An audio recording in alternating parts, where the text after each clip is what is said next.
Assalamualaikum warahmatullahi wabarakatuh. Pada kesempatan kali ini saya akan menjelaskan materi mengenai hakikat dan pengembangan manusia, landasan pendidikan, asas-asas pendidikan, perkiraan dan antisipasi masyarakat masa depan, pengertian, fungsi, dan jenis lingkungan pendidikan. Untuk materi pertama yaitu ada hakikat manusia dan pengembangannya. Definisi dari hakikat manusia dan pengembangannya sendiri yaitu hakikat manusia merujuk pada sifat dan karakteristik yang melekat pada manusia sebagai spesies.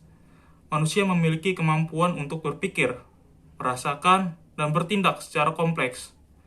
Perkembangan manusia adalah proses transformasi dari saat lahir hingga dewasa yang melibatkan pertumbuhan fisik, kognitif, emosional, dan sosial.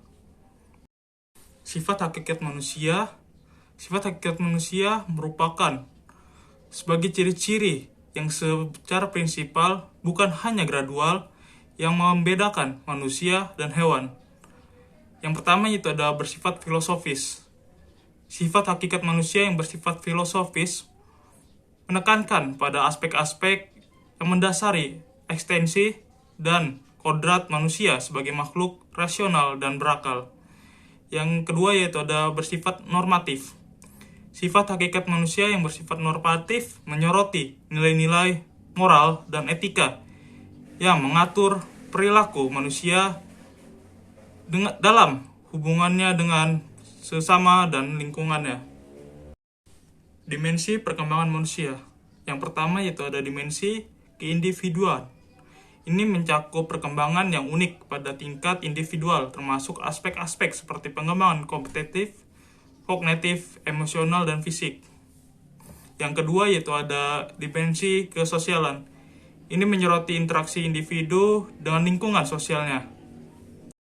Yang ketiga yaitu ada dimensi kesusilaan, merujuk pada perkembangan moral, etika, nilai-nilai yang berbentuk pandangan individu tentang benar dan salah. Yang keempat yaitu ada dimensi keberagaman, mencakup pertumbuhan spiritual dan keyakinan individu dalam agama atau kepercayaannya. Pengembangan dimensi hakikat manusia. Pengembangan dimensi hakikat manusia dari dimensi pengembangan yang utuh dan tidak utuh, mengacu pada keseluruhan perkembangan manusia dalam aspek fisik, mental, emosional, dan spiritual. Pendidikan. Pendidikan adalah suatu yang universal dan berlangsung, terus tak terputus dari generasi ke generasi dimanapun di dunia ini. Landasan pendidikan adalah fondasi atau dasar-dasar yang menjadi acuan dalam merancang, mengimplementasikan, dan mengevaluasi proses pendidikan. Landasan ini mencakup berbagai aspek yang saling berhubung untuk memastikan pendidikan berjalan dan baik dan sesuai dengan tujuan yang diinginkan. Berikut ini adalah beberapa. Landasan pertama yaitu adalah landasan filosofis. Landasan filosofis merupakan landasan yang berkaitan dengan makna atau hakikat pendidikan yang berusaha menelaah masalah-masalah pokok seperti apa pendidikan itu, mengapa pendidikan itu diperlukan, apa yang seharusnya menjadi tujuan, dan sebagainya. Yang selanjutnya itu adalah landasan sosiologis. Sosiologi mempelajari berbagai tindakan sosial yang menjelma dalam realiti sosial. Kegiatan pendidikan merupakan suatu proses interaksi antara dua individu, bahkan dua generasi, yang memungkinkan generasi muda mengembangkan diri. Sosiologi pendidikan merupakan analisis ilmiah tentang proses sosial dan pola-pola interaksi sosial di dalam sistem pendidikan. Landasan yang selanjutnya itu ada landasan kultural. Kebudayaan sebagai gagasan dan karya manusia beserta hasil budi dan karya itu akan selalu berkaitan dengan pendidikan. Utamanya belajar kebudayaan dapat dibentuk, dilestarikan, dan dikembangkan melalui pendidikan. Yang selanjutnya itu ada landasan psikologi. Pendidikan selalu melibatkan aspek kejiwaan manusia, sehingga landasan psikologi merupakan salah satu landasan yang penting dalam bidang pendidikan. Yang terakhir yaitu ada landasan ilmiah dan teknologi. Dengan perkembangan iptek dan kebutuhan masyarakat yang makin kompleks, maka pendidikan dalam segala aspek mau tak mau harus mengakomodasi perkembangan itu. baik perkembangan iptek maupun perkembangan masyarakat. Materi ketiga yaitu ada asas-asas pendidikan dan penerapannya. Pengertian dari asas-asas pendidikan sendiri yaitu sesuatu kebenaran yang menjadi dasar atau tumpuan berpikir, baik pada tahap perencanaan, perancangan, maupun pelaksanaan pendidikan.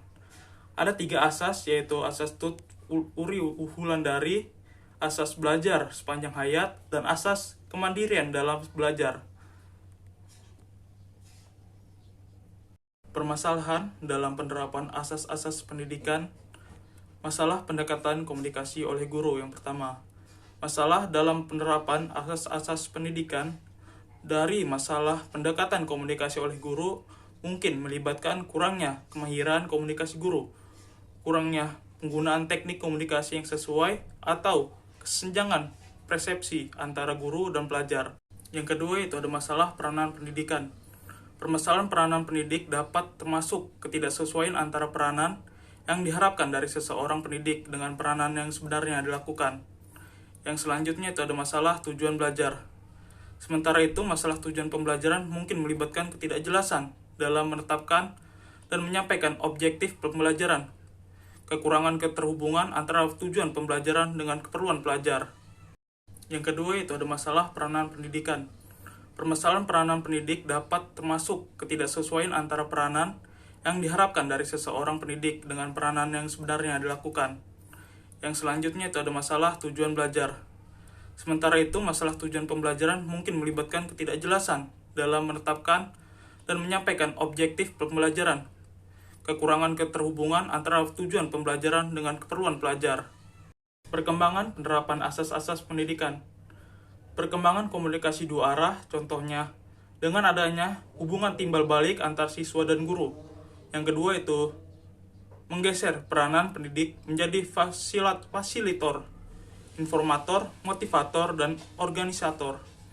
Yang ketiga itu mengembangkan tujuan belajar menjadi learning to do, learning to know, learning to be, dan learning of life together. Materi yang selanjutnya itu ada perkiraan dan antisipasi terhadap masyarakat masa depan. Pendidikan selalu berlangsung dalam suatu latar masyarakat dan kebudayaan tertentu. Demikian pula di Indonesia. Pendidikan nasional dilaksanakan berdasarkan latar kemasyarakatan dan kebudayaan Indonesia. Karakteristik negara berkembang sebagai ciri masyarakat masa depan. Yang pertama itu kecenderungan globalisasi membangun arus. Mereka cenderung terpengaruh oleh globalisasi dengan perkembangan arus yang semakin terintegrasi, seperti perdagangan internasional, investasi asing, dan pertukaran budaya. Komunikasi yang semakin padat dan cepat. Komunikasi yang semakin padat dan cepat menjadi ciri khas yang semakin penting. Kemajuan teknologi informasi dan komunikasi memungkinkan individu dan komunitas di negara berkembang untuk terhubung dengan dunia luar dengan lebih mudah dan cepat. Perkembangan iptek.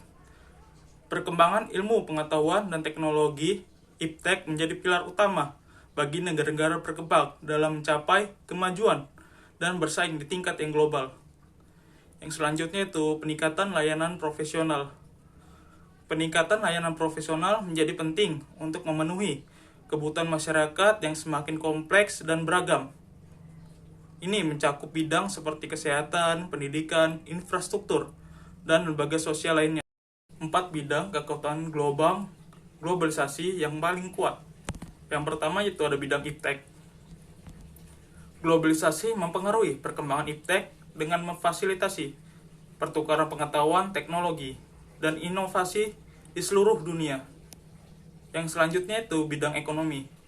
Globalisasi ekonomi menciptakan hubungan yang semakin kompleks antara negara-negara di seluruh dunia, perdagangan internasional, investasi asing, dan integrasi pasar keuangan menjadi ciri khas dalam ekonomi global.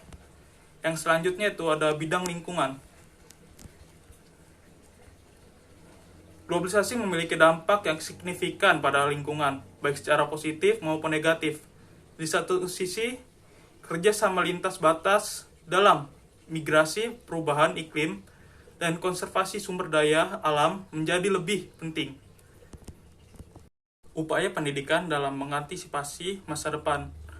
Masyarakat masa depan dengan ciri globalisasi, kemajuan iptek, dan kesempatan menerima arus informasi yang padat dan cepat, dan sebagainya tentunya memerlukan warga yang mau dan mampu menghadapi seluruh permasalahan, serta siap menyesuaikan diri dengan situasi baru tersebut.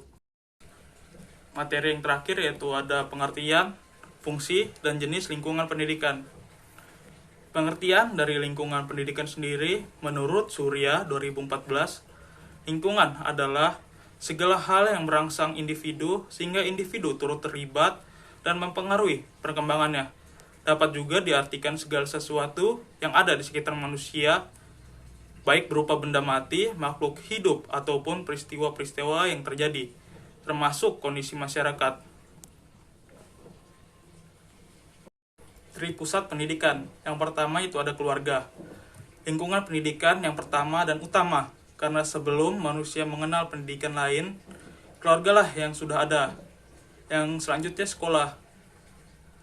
Dalam KBBI, sekolah adalah lembaga untuk belajar dan mengajar, serta tempat menerima dan memberi pelajaran.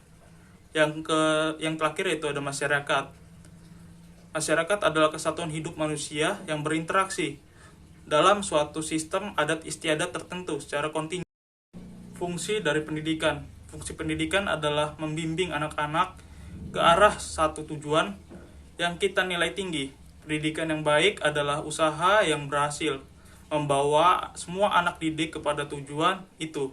Apa yang diajarkan kehendaknya, semua dipahami oleh anak. Nong Muhajir dalam Muhammad Qasim 2021, pendidikan memiliki fungsi sebagai yang pertama menumbuhkan kreativitas subjek didik, yang kedua memperkaya khazanah budaya manusia, yang ketiga menyiapkan tenaga kerja produktif. Itu saja yang dapat saya sampaikan, kurang lebihnya saya mohon maaf. Assalamualaikum warahmatullahi wabarakatuh.